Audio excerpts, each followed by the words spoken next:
This is Rainey Reitman, author of Transaction Denied, and you're listening to Firewalls Don't Stop Dragons.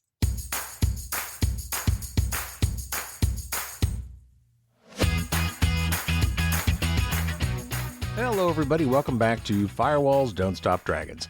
I'm your host, Kerry Parker, and today we have episode 484 for June 8th, 2026. Got an interview for you today, a very interesting topic, something I've never directly covered before.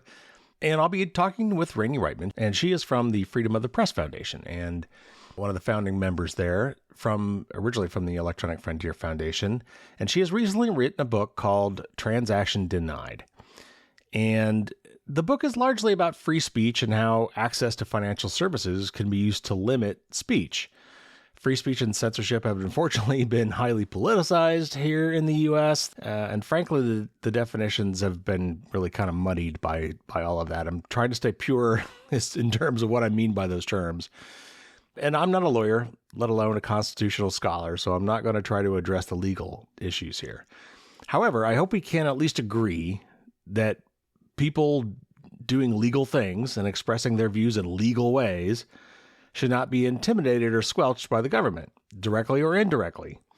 But Rainey's book talks about many cases where this has happened to groups you agree with and maybe some you don't. But that's the nature of rights, right? The rights don't depend on whether or not you like how they're used. But also today, I hope we kind of see that there are some services that are fundamental to modern life, even if they're largely controlled by private for-profit companies. It seems that they should be required to offer equal opportunity and not be allowed to restrict their offerings to people they like. And so in this book, we talk about several ways that might happen, not just from the government, but there are other ways as well. And most of you have probably not run into this, but it is a thing. This has definitely happened, and Rainey's book has several examples. And we're going to talk about just a few of those today. But even if this particular topic you don't think it affects you, there are some larger lessons to be learned from this discussion that you should keep in mind as we talk about this. And that is the notion of resilience and recognizing that financial and payment systems could be single points of failure for anybody, regardless of how that happens. So that's basically all I got for setup. There's not really a lot of lingo we throw around that we don't define. So let's get right to my interview with Rainey Reitman.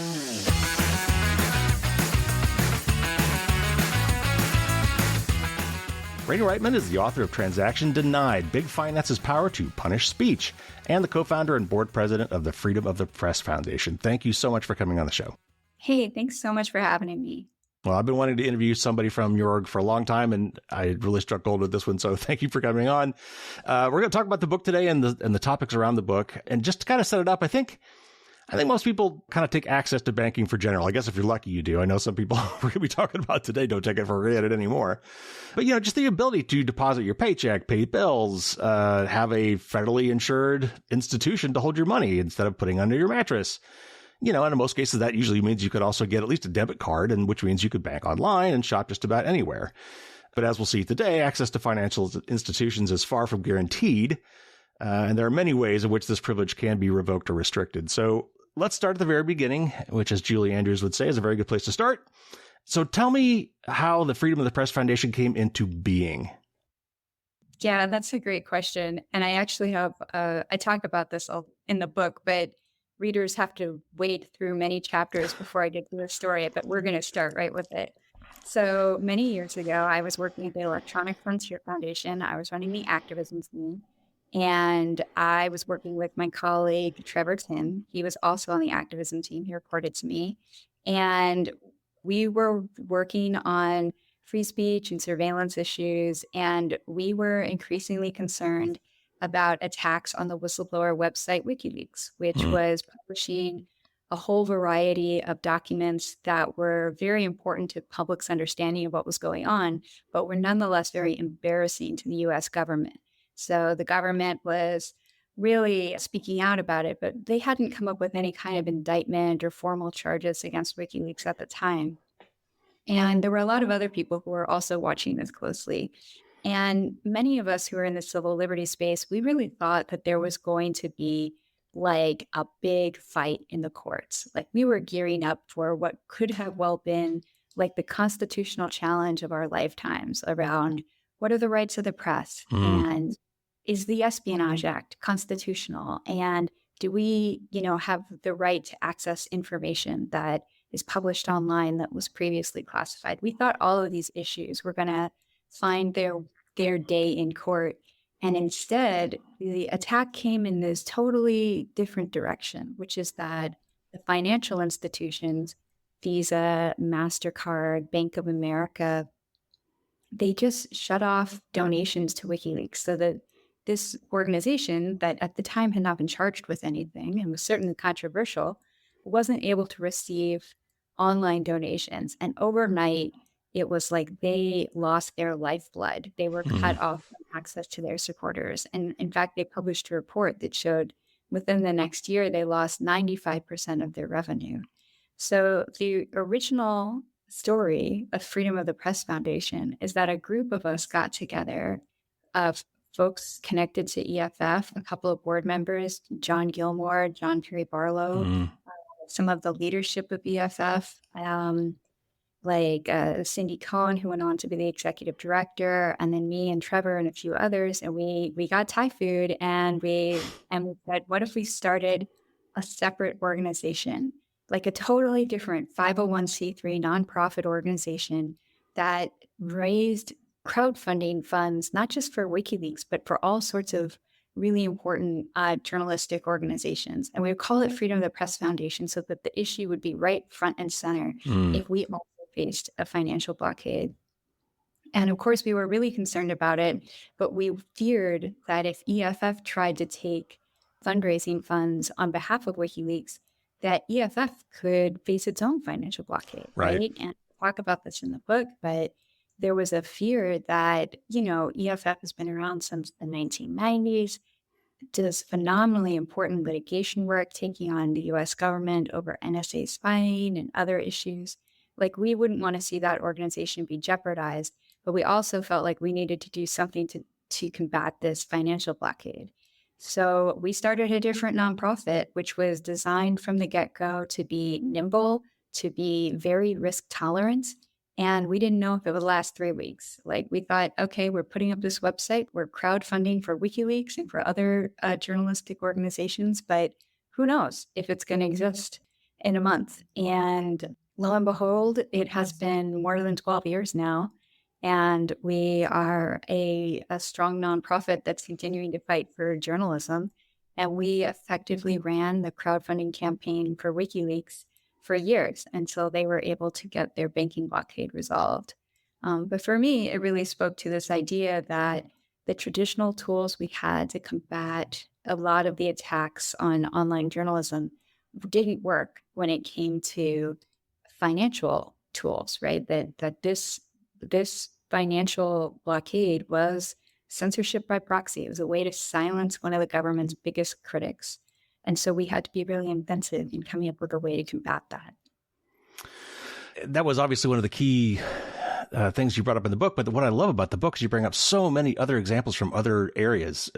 Controversial whistleblower outlets are hardly the only types of organizations to be cut off from the financial system, as your book points out. So what are some of the other salient examples of perfectly legal organizations that have been affected by this?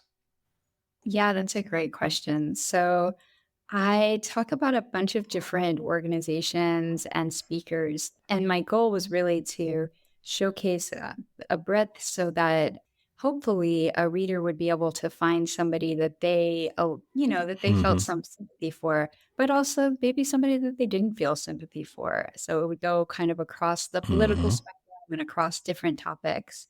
One that I have a chapter called Banking While Muslim, and it's all about Muslim community members here in the United States, US citizens, losing access to banking services, not because they are on the sanctions list, but because the financial companies have such extreme compliance systems in place to try to catch anybody who's on the sanctions list. Hmm. They're accidentally catching just a whole bunch of people of Muslim descent. And there's one fellow who is a Persian poetry teacher who teaches online classes And he teaches classes in Persian poetry and history, and he teaches Farsi classes. He's from Detroit, and he runs PersianPoetics.com. And his story is really powerful because it wasn't just one bank that shut him down. He was in a multi-year battle with PayPal and Venmo, which is a subsidiary of PayPal, and then Chase Bank, because his account got frozen and shut down repeatedly. And he kept having to appeal it and get it resolved again and again, to the point that he finally spoke out about it. And for someone like that, who's very much online and using, his entire business is entirely dependent on these small transactions from different people. And many of them are writing things like Farsi or Persian classes in the reason for what they are purchasing, and that was getting flagged by the banks. And so, even though I'm sure that the banks would say, "Well, we're just trying to be in compliance with international sanctions," the reality for this individual is that he's just bombarded by constant financial problems that he's done nothing to merit. So that's an example that I think is the type of thing where even if the system makes sense on paper, the reality is it's shutting down the accounts of people who've done nothing wrong.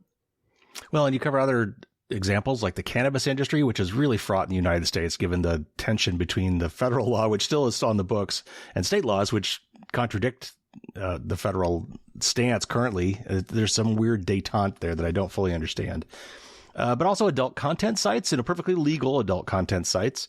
And of course, journalists and activists as well. So there's a lot of different things you touch on. And one of the ones that I think is, it was just classic was the naked yoga class. Tell me about that one. Yeah. So this is a community online that is gathering around this idea of doing yoga naked. And their community is, it's a subscription service. So you pay a monthly subscription, just like you would for your Peloton class, only it's for naked yoga classes. And the videos are very much not sexual. They are modest in how they shoot the videos, but they are also very much, it's a naked person doing yoga. And the founders who had their Stripe account shuttered shared some of the testimonials from people who used this service, talking about, they were an ex-cancer victim in remission who had turned to naked yoga to find peace with their body, or, for whatever reason, they'd come out of an eating disorder and they'd learned through naked yoga to connect more deeply with their current body. And, some of these are really beautiful stories, and people are clearly building a community around it. But Stripe, they treated them like it was sexual content, right? So there was no possibility for Stripe to understand how this community could, involve the human body, but not be pornographic. And one of the things that was really striking to me in that story in particular, and I encourage people to read this part of the book if you do ever get the book, is I include verbatim the conversation that the True Naked Yoga folks had with Stripe, and I include all of Stripe's responses. And it's almost like they're AI generated nonsense, like the True Naked Yoga folks are like, hey, we're trying to export our membership list. We're on a subscription. If we can't get this data down and like into a new payment service, all of those subscriptions are going to be canceled. All this movement that we built, this community, it's not going to be in existence anymore. And then the responses they get are like, thank you so much for bringing this to my attention. I want you to know I'm taking this seriously, and I will now be unable to assist you with that. So please let me know if you need anything else. And it's just like this bureaucratic dead end. It is Kafka-esque. It just is completely senseless. And I really wanted to show that in the book, to actually take these completely nonsensical answers and put them into the book so that it would be a record of what this was like. If this has not happened to you, I don't think people fully comprehend just how difficult life would be without access to financial systems. And So what happens to you as a consumer or organization if your bank or payment processor or whatever account is suddenly closed? Like what are the practical real life implications of that, including those that might not be obvious? So, one of the things that's interesting about what happens is that you don't get any notice. It can happen very suddenly. A lot of the people who I talk to in the book describe experiences like going online to just buy something and then their credit cards aren't working and they realize all of their credit cards with Chase have been suddenly closed after, years and with having no problems on them. Or they might get a notification from PayPal or Stripe, your account has been closed. And sometimes that even says, and this decision is final and cannot be changed. So this can be dire for an organization that relies on online transactions for its Yeah. business to exist, especially nonprofits that expect or require online donations, journalists who really require online subscriptions. So it can be very sudden and it can take a while to get resolved. I also want to point out how important it is. Well, what a huge deal this can be for like an advocacy organization that is perhaps working on a topic that is timely, like a voting related issue, to lose access to financial services. Like if that happens at the wrong point, it can have a pretty big impact on whether or not they're able to execute their mission at all. So this can be a big deal. Some of the folks I spoke to were able to get other financial accounts set up. Maybe it took them a month or two. There was a period of time where they couldn't get things set up. Some of the people that I spoke to got turned down repeatedly, or they found that this would happen. They would set up another account and then it would happen to them again in the future. So, one of the things I talk about in my book is that there is some data sharing with across financial Hmm. institutions, and we can see pieces of that. Now, a lot of people understand a very public facing version of this, which is your credit score. And people understand, like, oh, well, if I have my credit card closed, even if it's for something like I didn't do, like, identity theft, that can really hit my credit rating, and that could result in me having a different credit card closed. It can become a cascading problem. And one of the things I talk about in the book is that there are also kind of a version of this on the merchant side that is less public. Talk about MasterCard's match database, which is Mm. something I hadn't even heard of before I started researching this book, but it's a system for what they code as high risk merchants. So these are merchants who end up in a database that is associated with MasterCard, and then other financial institutions who might be offering, for example, credit services or a credit card to, or online payment transaction services to merchants. We'll check that database and if they see your name, they'll be like, oh, well, that's a high risk merchant. I don't want to have anything to do with you. And they will automatically reject your account. So a lot of different financial services will check it. Well, you don't get a notification when you get added to the match database. It's something that you might not even know. And you would only figure it out by just repeatedly having your merchant accounts shut down.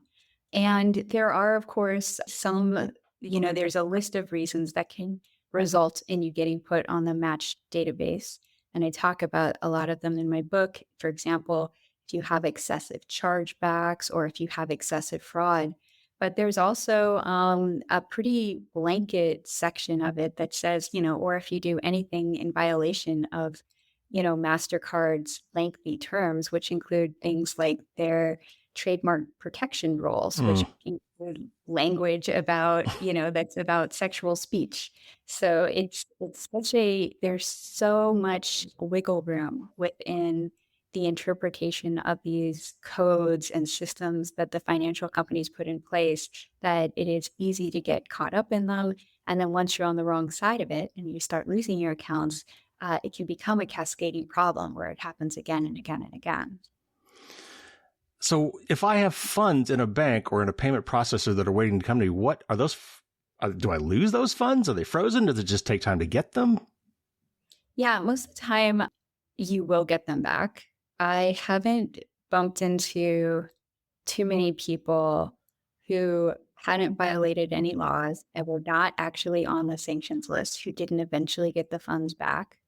But it might take a while. For example, the voting rights group that I talk about in the first chapter of my book, I think it was months that they were waiting to get back over $100,000 that was being held by Chase Bank. I think Wow. it was, I had to remember the exact amount. It might have been $90,000. It was enough money that I was like, that's a lot of money for Chase to be holding for a nonprofit organization.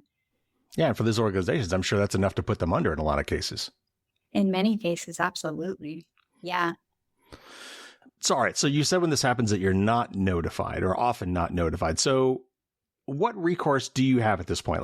Like from a legal standpoint, are there, like I think about the Fair Credit Reporting Act, the FCRA, like if you're denied credit in that particular case, there's laws in the book that say they have to tell you why. They have to give you access to your credit report for free at that point, which was a bigger deal when it used to cost money. But they would have to tell you, and if there was something wrong, then they were on the hook to fix that. Is there not something similar in this case? Yeah, that's a great question. I kind of thought there would be something similar as well.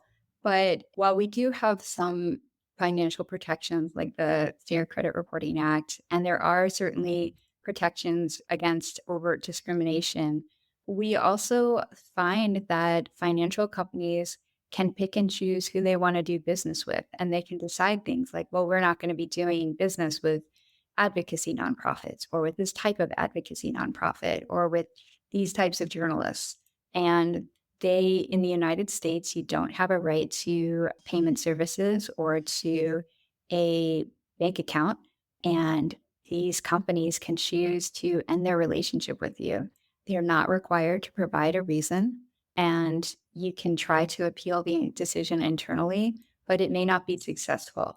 So that's like the broad strokes of it. I do have several examples in the book where the companies did provide information about why they cut off certain accounts. And I tried to put that in the book where we had evidence of it, because I think that's very useful. But I think that's the outlier. Yeah.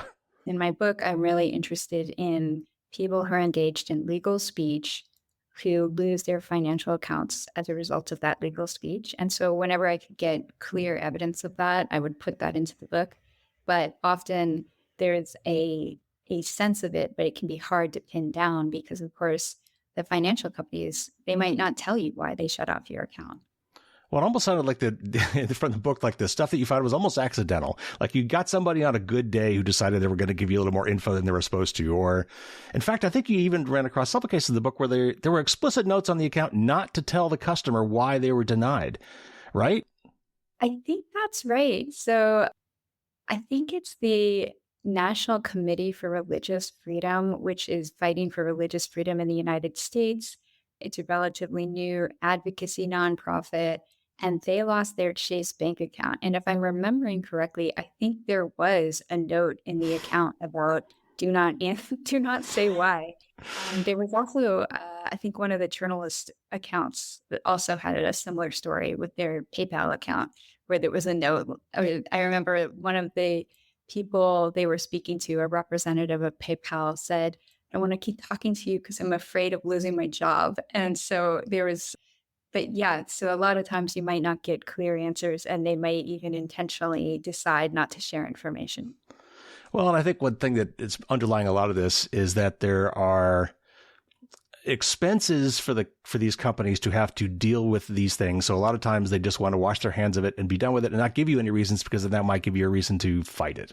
This is something that I ran into in the corporate world. Whenever you let somebody go for whatever reason, it had to be something that wasn't personal. Like you couldn't put anything, because that just invited lawsuits. So like you had the minimum reason. It was some blanket reason. It was some anodyne thing, some bulk layoff, or you were in the wrong place at the wrong time, the wrong group at the wrong time. They never wanted it to be anything that could be interpreted as against you personally for reasons that you might want to sue over. So it seems to me like a lot of that too is just, we don't want to deal with this, or it's going to be maybe automated. I'm sorry, the algorithm kicked you out. That's all I can tell you. Or we can't tell you for corporate reasons. I think my guess is just CYA. Well, I think that's a really important point, because it makes it so much harder for researchers to track what's happening. And I think we really need to be tracking what's happening in this space, because what I'm seeing is, advocacy groups, journalists, websites that are expending vast resources to try to stay in compliance with financial companies or keep their accounts or get their accounts back in good standing, and might be making editorial decisions that they think will lend itself to maintaining a financial account. And so this becomes a way of influencing what speech exists online through deciding who does and doesn't get to access the financial system. And that is so important for us to be talking about as a society and as a community. And the fact that these companies are not being more upfront about it and aren't being very transparent makes it harder to research and much harder for us to have that conversation. Yeah, and just as a little foreshadowing, I think we're going to get to this later in the discussion, but there's the automated nature of this and the information sharing between these banks, like the match database, and there's a lot of other things like that that make it systemic, where if you lose it one place, it's quite likely that other institutions will know about this as well, and you may lose it as well. And it's like a blacklisting or a blackballing kind of a thing. And a lot of it seems to be automated, but I think we'll return to that later. So, I mean, these financial institutions that we're talking about, at least in the United States, are highly regulated. And so, they're subject to laws designed to prevent fraud and curb illegal activity like money laundering and financing terrorism. That's where some of this stuff, I'm sure, is coming from. Like I think the Muslim stuff you're talking about, they were in an overabundance of caution. There's like groups that have certain names that are doing really bad things. And I think one of the groups you talk about in your book happened to use a similar name. And so therefore it tripped up some keyword search. So they've got this. That usually requires them to identify their clients in a lot of cases. Banks are notorious for KYC, or know your customer provisions, so that if they keep track of your transactions and if something is weird, if there's a suspicious activity report or something like that, they can let the regulators know. So while this does seem to make sense in the cases of fraud and abuse and terrorism and whatnot, it can really have negative consequences on privacy and freedom. Those same kind of things when they're forcing you to know so much about your customers. So what are the implications to a free society for just that aspect of this? And how and all this data that's being collected, how could it be abused for other purposes? Yeah, that's a great question. So, whenever we're talking about free speech, which is really what my book is about, it's a free speech book, and where they're going after certain accounts and shutting them down, it's always enabled by some kind of privacy invasion, right? Some kind of surveillance. And when it comes to the financial world, that's really those know your customer systems that were really increased after, the terrorist attacks on 9/11 and the Hmm. Patriot Act passed. And so we see the Bank Secrecy Act, getting updated so that it requires, more enhanced know your customer regulations, more anti-money laundering systems, and filing of these suspicious activity requests, which requires that the banks monitor the ongoing transactions of their existing customers for anything that could be suspicious. And suspicious is actually not defined in the regular books. So it's very much up to the interpretation of the banks. And then they have to file these reports to the government about it. And I always think that's interesting, right? Because when we think about law enforcement, most of the time, right? Most of the time, it's so much the other way around, right? Law enforcement is suspicious of something. And so they go to a Mm. company and say, hey, can you tell us about this customer? Because we'd like to know more. We have a reason to be suspicious of something that's going on. When it comes to financial regulations, we see that inverted where the banks are actively monitoring customers, looking for things that are suspicious and reporting on it to the US government, and not even telling people whether or not they have been reported as engaging in suspicious activity, or, for example, reporting how many suspicious activity reports they're filing in a year. Mm. Like, that would be a really tremendously valuable thing. Yes. Over time, I am a very big fan of getting companies to be more transparent about their numbers and about what they're doing, not because I want to ever, I don't want to impede any investigation Sure. into money laundering. Everybody's against money laundering. I'm against money laundering. I think the thing is, I want to know about all the other people, right? People who are not money launderers, who are still having their activity tracked and who are having evidence about them submitted to the government. And of course, as with any record, the government isn't the only interested party. We are very aware that there could be malicious actors who might seek access to financial services. Financial accounts are a major target for malicious hacks. And there are also data that could be, for example, sought in divorce proceedings or in any civil law. So, I think people could be unaware of how much data is being held by financial companies. And it is not merely a list of your purchases. Remember, many of your purchases are associated with a physical location and time. So it becomes sort of a geo-tracking of your life that's very accessible for any number of purposes. So I think those are some of the things I think people don't think about when it comes to, my book is very much focused on the speech elements of these questions, but there's also really big privacy and surveillance issues intertwined with that. And the things that can raise red flags. I mean, I know that there's one of the triggers in the book is any transaction over $10,000. And I don't know when that was instituted, but I'm pretty sure it was, well, I know it was not indexed for inflation. So like I think $10,000 when that law came out was a lot less functionally than it is today. And that's not a lot of money anymore. And I don't know what they do with all those reports over 10K, but nevertheless. Yeah. So, all right. So financial companies are subject to regulations that we're talking about here, but that also kind of means that they're at the mercy of the regulator. So it seems like even the possibility of inviting scrutiny from these regulators is enough to cause a lot of banks to just deny service. It's just simpler and less expensive and less headache for them. So I think it's easier for them to be trigger happy on some of these things. And so because this regulation is a function of the government, it's not hard to see how maybe politicians might be able to scare companies into scare these financial companies into cutting off organizations or individuals without actually doing anything overt. So what are the implications of that sort of a system? And is this actually a problem already? Yeah, I talk about this a bunch in the book. I use the phrase that is jawboning, which is where a government official is using the power of their position to try to push for a particular policy agenda, but not using, the traditional lawmaking process, but instead just like, oh, I'm in a position of authority, so I want you to do this thing. And I have a couple different examples of that in the book. And I also talk about a Supreme Court case around it as well. So we do have several examples of government officials directly or indirectly pressuring financial companies to shutter the accounts of businesses that haven't broken the law, right, in order to advance a particular policy agenda.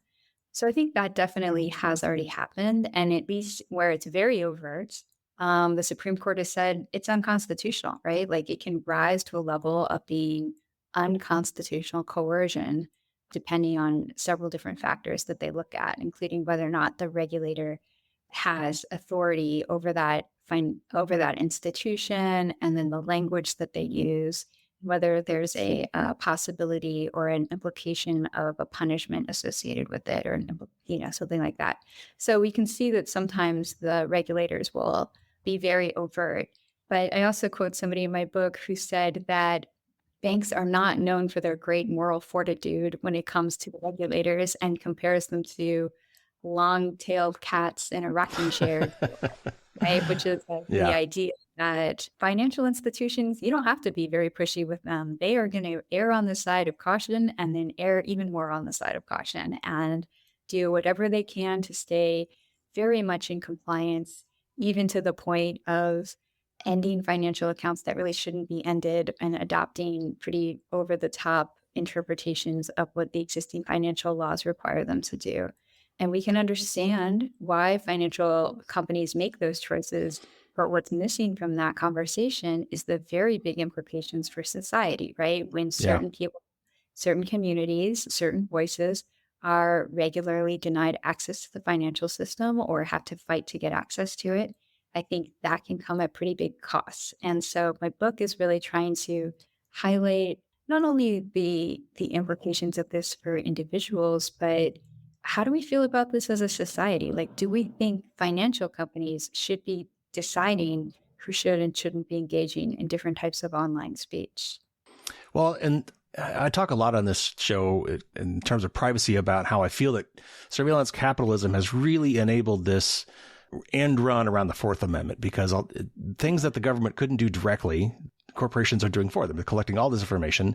And in many cases where the government couldn't directly ask for it without a warrant, they could just go to the companies and get information. This almost seems analogous to the First Amendment, where it's like this corporate surveillance is enabled, and this corporate relationship between regulators and these financial institutions almost enables an end run around the First Amendment. Do you think that's an apt analogy? I think that's a really thoughtful analogy. Yeah, I like that. It has to be, for it to be constitutional, it has to be more subtle, right? Because the Supreme Court has said where it's very direct, it's or even indirect, but very overt and ham-fisted. I don't think the Supreme Court said ham-fisted, but that was the vibe. It was unconstitutional coercion, Yeah. but indirectly, it is a way for financial companies to engage in censorship by proxy, engage in shuttering speakers and punishing speakers that are disfavored by the US government without them ever getting a chance to fight about it in court or stand up to the people who are actually upset about it, which is often government officials. In your book, you talk about all sorts of, and we alluded to this earlier, adverse media, you call it, or negative reputation reports that financial institutions rely on to make some of these debanking decisions. So who provides these services and how do they function? Because there are these risk management companies. They have these very anodyne, kind of harmless sounding names. But at the end, I think back to when your car tattles on you and eventually you can't get car insurance because you hit the brakes too often. So there's all these kind of background data brokerish kind of companies, LexisNexis and Experian and some of these others, and I'm sure there's many I don't know about. But they're doing this analysis. They're making it available to these financial institutions. My guess is there's probably some automated processes that are looking at these things, trying to find people to do. So what sort of things factor into this sort of risk or moral turpitude? And why do financial institutions even care? Yeah, that's a great question. So financial institutions have long engaged in assessing clients, whether potential banking clients or existing, clients, for potential reputational harms. And this feels like a very nebulous concept, this idea that being associated with a banking client is going to somehow hurt the reputation of the bank. But that language of reputational risk actually found its way into some of the handbooks for the Office of the Comptroller of the Currency. So we had this language sort of filtered down into the handbooks for regulators that, of course, the compliance officers for these banks were reading and wondering about.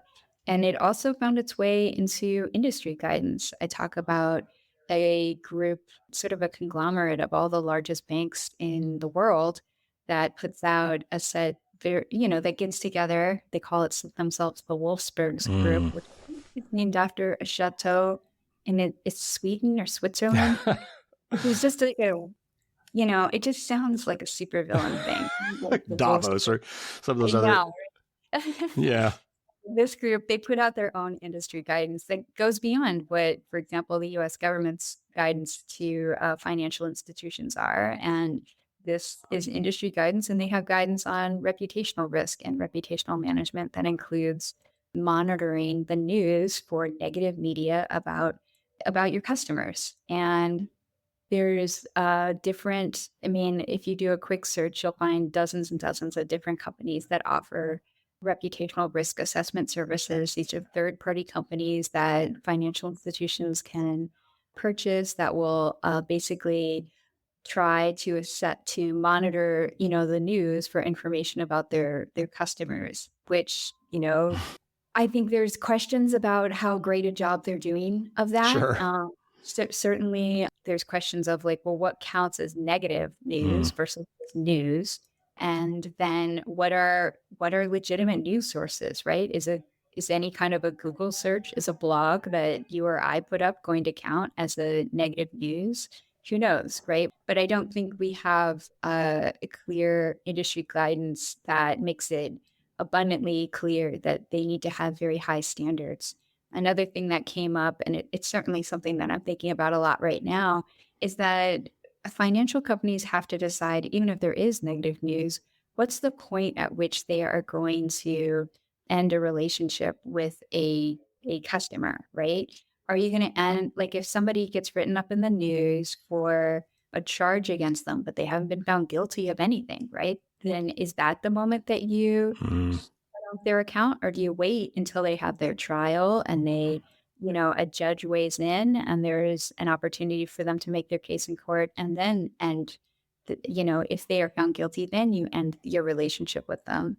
And I've been thinking about this a lot right now because the Southern Poverty Law Center has been indicted in what seems to be a very politicized Mm. campaign by the Trump administration. The DOJ is trying to argue that a program that they had for paid informants to try to ferret out hate groups and Nazis and things like that, and track that, was somehow actually creating hate groups and Nazis, right? And that's the argument that the Trump administration's Department of Justice is purporting to push. And the court definitely haven't looked at that yet. And so there's this question of, well, do you wait for the Southern Poverty Law Center to have its day in court and make its arguments and have this found out, or do you cut them off now? So Fidelity and Charles Schwab and Vanguard all decided to just go ahead and cut them off now. They've ended donor advised funds donations to the Southern Poverty Law Center effective the day after, basically, I think it was the day after the indictment was announced, even though there were tons of legal experts who were criticizing the indictment and saying this indictment is bogus and it doesn't even make any sense. So I think there's a real risks with just paying some outside service to monitor the news and then blindly shutting off the accounts of your customers as a result of that news.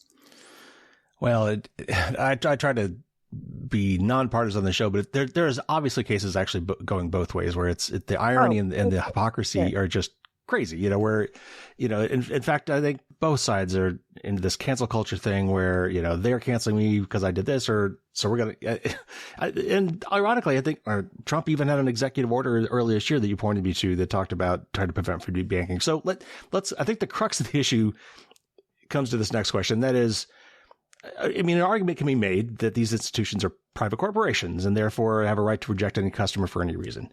We come back to that a lot. We talk about social media being like that as well. They can deplatform anybody they want because they're private institutions. But there is this notion of, obviously there is discrimination laws for protected classes, but you argue in the book that some of these services really should be treated effectively as quote unquote common carriers. And that's a term of art.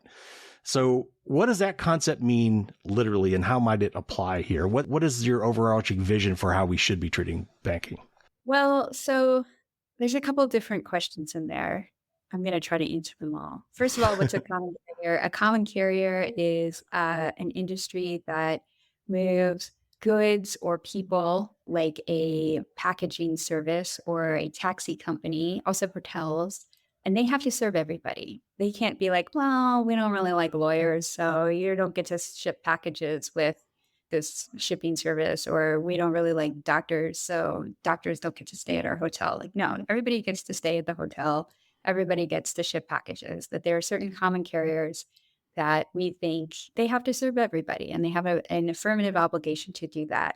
And what I point out in my book, first of all, I kind of talk about the different factors, or sort of nebulous, but interesting, about what counts as a common carrier. And I say to date, financial companies like PayPal, like Bank of America, they're not considered common carriers. They're not required to provide services to everybody the way a hotel is or a taxi company is. And that's interesting to me. That's really interesting to me that a taxi company has to pick you up, but PayPal does not.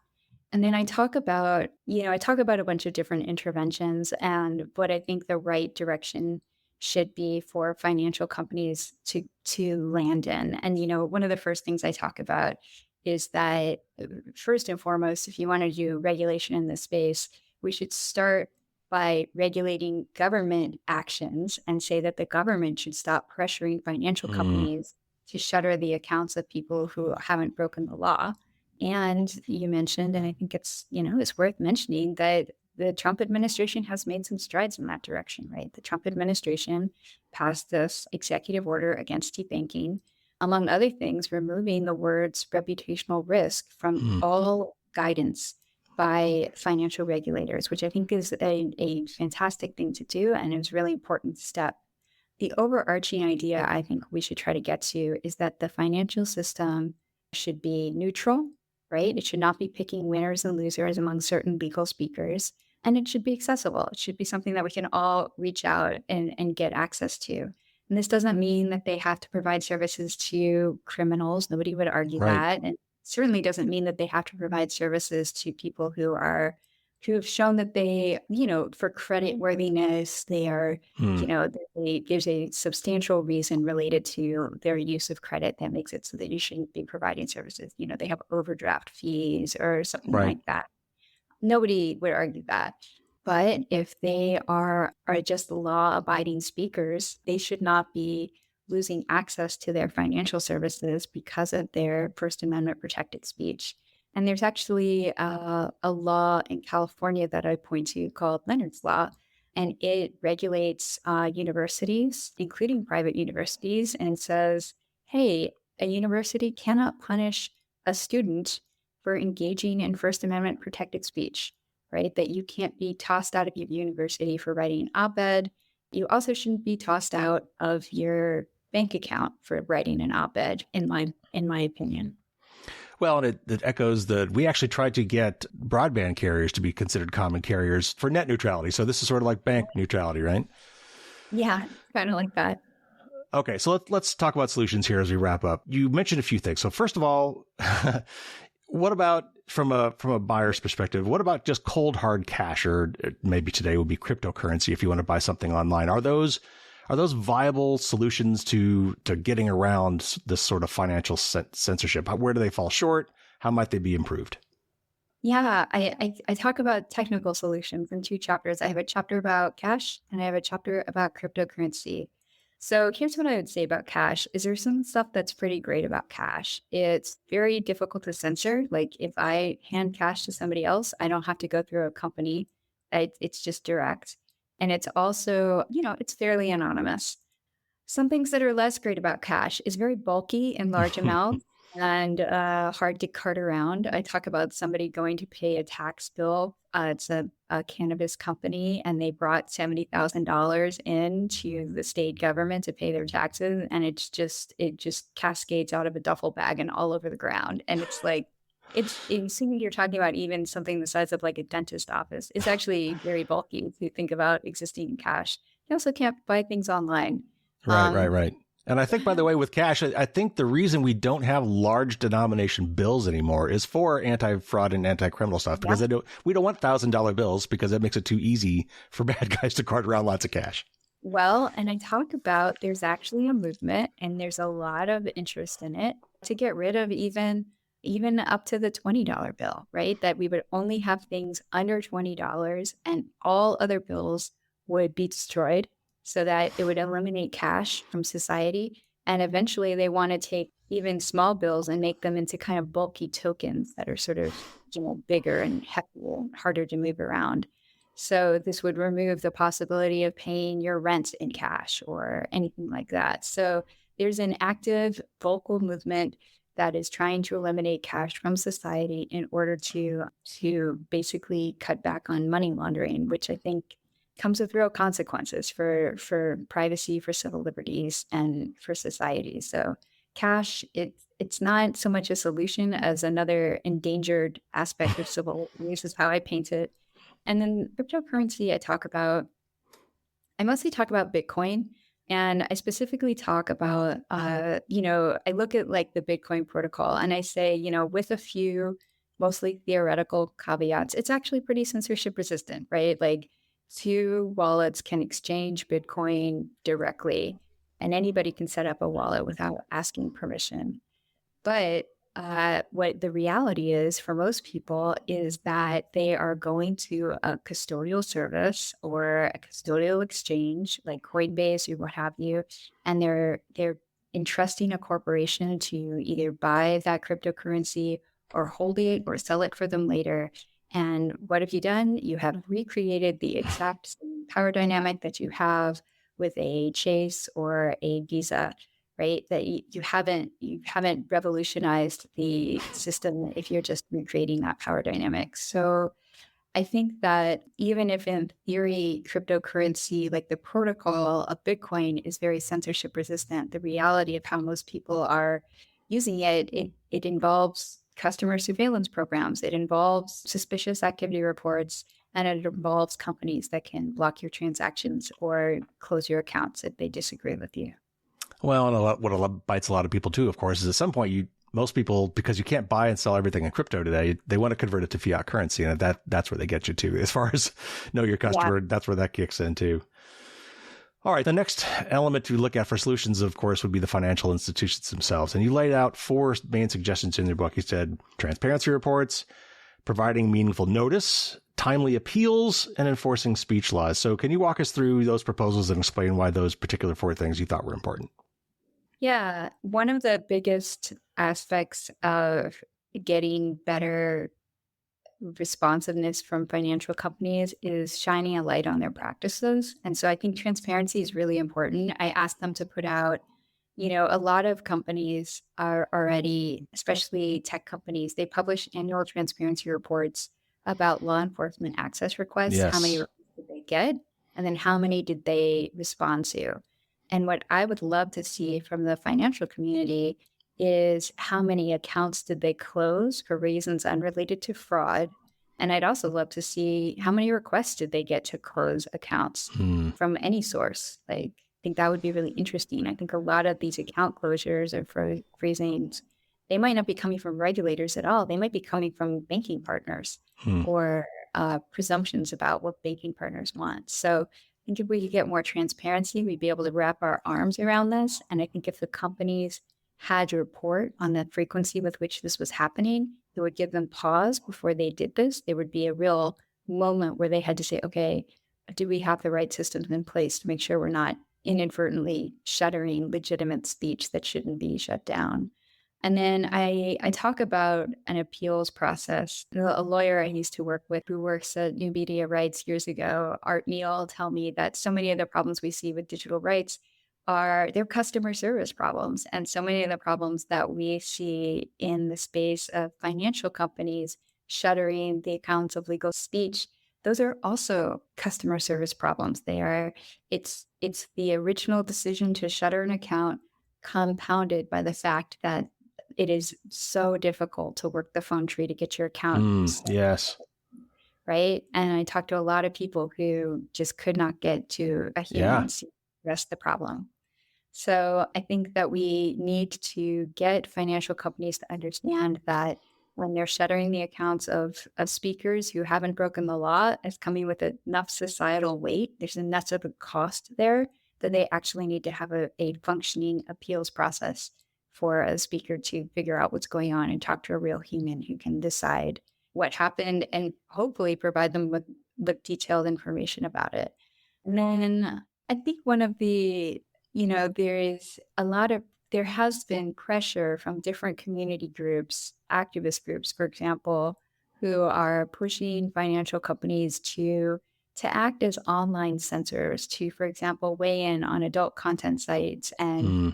cut off all adult content sites. That these activists, they're just very uncomfortable with the idea that there are any naked people on the internet, and they would like Visa and MasterCard to work on that. So I think that what we want, not just in the realm of adult content, but throughout all of these topics, is to ensure that financial companies, sure, they can respect existing law, but they don't have to exceed it. They don't have to go beyond Hmm. what is required of them by the law to censor other types of speech through their terms of service or whatever.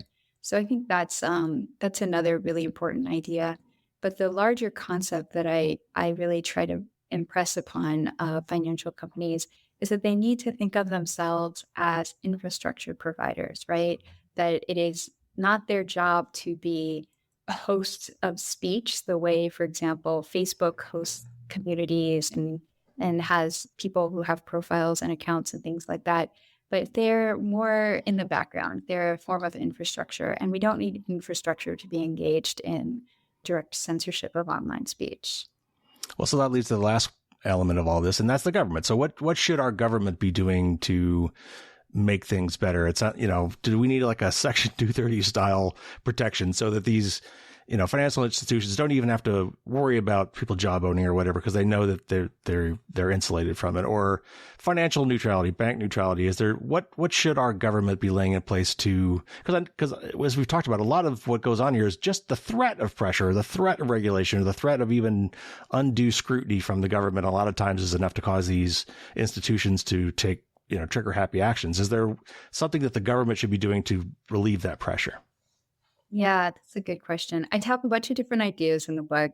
First, again, the government needs to stop using its authority to pressure financial companies to act as the police of online speech, and instead to let financial companies service, law-abiding clients without financial regulators coming after them for that. So first of all, it's just the government choosing to hold itself back from that type of activity. And then I do talk about adjusting the law in several different ways. For example, getting more transparency from companies about how many accounts they're shutting down. I think that would be very effective. I think that's something that should be reported publicly and also reported to regulators and members of Congress so that we can get a better picture about how big of a problem this is. And then right now, the way I kind of describe it is that our financial regulations are very lopsided because our anti-discrimination laws are not strong enough to stop financial companies from shuttering the accounts of, for example, tons of Muslims in the United Mm. States, lots of other people, but they are strong enough to convince companies to cancel and close accounts first and ask questions later. So we need to realign these laws to make it clear that financial companies have less liability for keeping accounts open and more liability for closing accounts that shouldn't have been closed in the first place. So those are, kind of the realigning of the laws that I think need to happen. What I don't do, and I think it's important, is I don't do a specific textual suggestions on where the law could be Mm. addressed. I think there have been some really interesting ideas that have been floating around in this, in the policy discussions. I was very compelled by a paper by Brian Knight, who was with the Mercatus Center at George Mason, about really, he talked about the privilege that financial institutions have, that they have a whole variety of government-backed services, like government-backed Mm-hmm. insurance, other systems that are in place that shield them from the market, that prop them up, that help them stay successful, and also make it much more difficult for new entrants to Mm. challenge their positions. And so you could potentially use some of those same systems that we currently use to assist these financial institutions to also incentivize them to be more neutral and more accessible to people. Yeah, I was thinking that as I was reading the book too, like FDIC, the Federal Deposit Insurance Corporation, the government backing what is like the first $250,000 of people's investments or savings accounts and things like that. If you've got those kind of protections from the government, then you have responsibilities to your clientele that you're more fair and balanced and that sort of thing. And Right?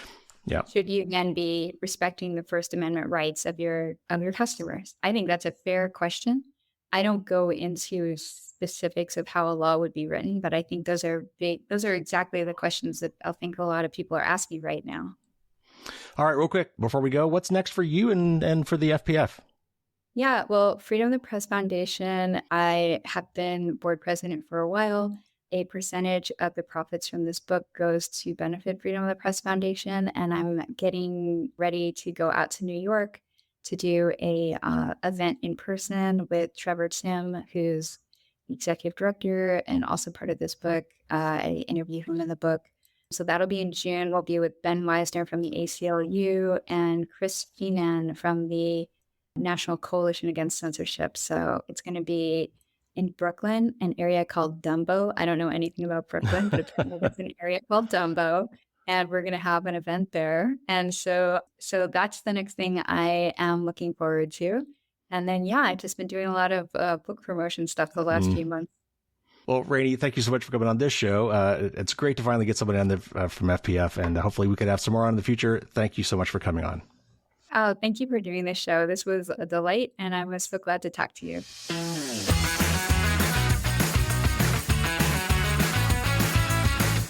I thought that was a really interesting discussion. I hope you enjoyed that as well. And again, even if you're not seeing yourself as somebody who might be subject to this particular type of censorship or whatever you want to call it, gatekeeping maybe, we often take these services for granted, and we really shouldn't. So whether or not you think you might be the target of this sort of activity, it's generally a good idea to diversify your financial services. For example, I've got credit cards with more than one bank, and with both MasterCard and Visa. I have both a regular bank account and I have a credit union account. Those are always good to have. If you've got the opportunity to get a credit union account, even if you don't think you'll use it, set it up. I think you can start most of those accounts with like a $25 deposit. It's very easy. And it's a good backup to have. And there are some interesting features that come with credit unions that you don't really get at a bank. And finally, I've got more than one company holding my retirement assets. Those are the kind of things you might think about just to make sure that if something were to happen, let's say there's a cyber attack on your bank. Let's say it's Bank of America, and Bank of America is out of business for a week. You can't get money out of the bank. You can't put money into the bank. You can't access your funds. What are you going to do? That sort of thing. So a couple things from the interview I want to circle back to. Rainey mentions a movement to get rid of high denomination bills. I believe that is the subject of a book that she mentions in her book called The Curse of Cash. I've not read it, but it sounds interesting, and that's what it's about. So I'll put a link to that in the show notes. Also, if you're interested in learning about cryptocurrency, not just Bitcoin, but how you might use it for someone who's never used it before, and some of the maybe privacy or sovereignty aspects of cryptocurrency, I have done a couple podcasts on that subject, but the one that's probably the best to go listen to would be the one I entitled Cryptocurrency 101 with Seth for Privacy. That's just a couple of years ago. So I'll put a link to that in the show notes if that is something that you might be interested in.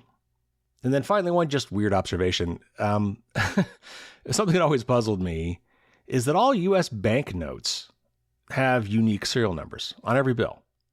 And I know almost no one uses cash anymore, but it seems like they could actually be tracking cash payments. And they just never implemented the technology to do so. Now, I suppose ATMs, perhaps, since you're kind of feeding it into a machine that's scanning each of those bills, I suppose ATMs could track those numbers, but I'm pretty sure they don't. But yeah, I just thought it was always interesting. We looked at cash as this anonymous payment mechanism, and you really could be tracking all the bills. For whatever reason, we just never did that. At least, I don't think we did. Anyway. All right, so for the patrons on Thursday, yes, there will be some bonus Q&A with Rainey. She actually previews something that is coming up that is not yet public. It's a major announcement that Freedom of the Press is going to be making, and it involves John Cusack. Yeah, the famous actor, John Cusack. He was actually a founding member of the Freedom of the Press Foundation. He's on the board. He's been there since the very beginning, and he's a big proponent of the free press. So sometimes you will see him as the spokesperson for freedom of the press and social media and things like that. But anyway, he's going to be involved in this thing they've got going on, and Rainey has decided to let my patrons get a sneak peek about that. So I'll be telling you guys about that on Thursday. I also asked Rainey about, how we teach media literacy today, especially in the age of AI generated content to both kids and to adults. It's a thorny issue. So we talk a little bit about that. And then finally, you'll learn about how one of my questions in the bonus interviews led to booking a future interview. And no, sadly, that's not with John Cusack, though. Maybe I could work on that. Well, I'll get back to you. But no, she talked about, this group doing something, because I'd asked her a question. She said, oh, well, you should talk to this group. I'm like, okay. And I reached out to them, and they're all about it. In fact, they've got something interesting going on as well. So that actually happens more often than you might think. So anyway, patrons, you'll be getting that bonus Q&A on Thursday as usual. All right, we got a lot of great interviews in the pipeline. I have set up many. I think I'm recording 5 interviews in the next 4 weeks. So obviously those will be spread out and you won't hear some of those for a little while. But the next interview will be with Angel Maldonado. He is from Empathy.ai. he is part of a company offering a very interesting AI service and has some very unique perspectives on it. And then I'll be talking with Nate Wessler soon from the ACLU. It's been a while since I've had him on the show, so I'm glad to get him back. I will also be talking for the first time with Zach Whitaker from TechCrunch. He's written a lot of great articles. I've read many of them here on the news shows. So I'm very much looking forward to talking to Zach. And I've got several other great interviews in the pipeline, and I'm working on doing something really special for the 500th. So stay tuned for more information about all of that. That's going to do it for this week. Take care, everybody. Stay safe out there. And until next time, as always, don't get caught with your drawbridge down.